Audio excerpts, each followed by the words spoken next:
bamenye amakuru kumba ku ruhande. What's this? Hano kwa Wadeni Pop haje Schofield. inzandiko za Schofield ari amagano umwanzuro wafashwe ko kumwimbura muri gereza asaba ko yahabwa Motion is denied. kuguma hakuno. It's going to take 30 days to process. Sasa umunyazi uri bameze ngaho wasabye ko gereza yivanwamo niyo babyanga ariko bifata iminsi 30 ugifungiye hangaha kandi iyo minsi irahagije kuvaga ngo bagende mu minsi 30 umva cyo gihe sasa nshaka kumfasha ngiye kwinjira indani. I need to make sure. umva njemo indani menye ko hano haneza Yo. In case you didn't notice, imihanda yose uko byagenda ibyayo.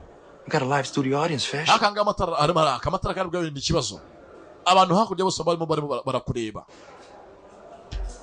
Gira ikintu ukora wemesa twanike barameshe banike mu cyumba cyabo ku buryo uri hakurya televiziyo kirimo kweranga mu cyumba cyabo bafungiyemo ni mu kadukuru. Filibiraga abantu ngo mutazi icyo ishene yitwa ndajanga mbigishe masaha y'umugoroba batangiye gupanga ukuntu azinjira ari indani.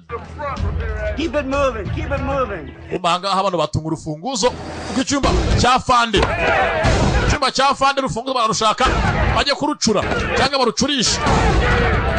Barwanyanga n'umupolisi Servia afitanga mu ntoki isabune afata rwa rufunguzo arutsindagiraho yitonze ku isabune tayari barupirate barwigane. Sasa batatanya masasu barabatatanya wagisenzi we nisha kubasha kurufunguzo amaza kurupirata abona hako nisabune barukandiyeho isabune ngiyo isabune bakandiye urufunguzo ku isabune urukandiyeho rwishanyaho iyo rwishanyijeho ku muntu uze gucura imfunguzo aho ngaho ubumuhaye aho ahera rukora tayari ngurwo n'urufunguzo ndarujyanye tu njyanye kopi yarwo. Abanama bandi ni ibisambo gusa muri indane muri gereza. Dore undahari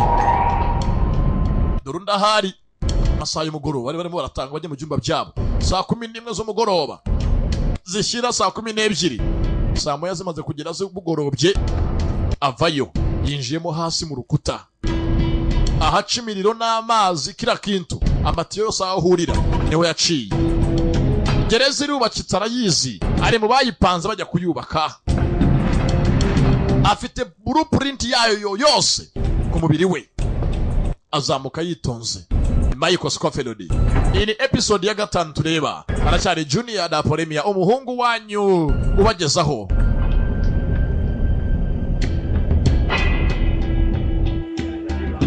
kano ga filime kenshi mwagiye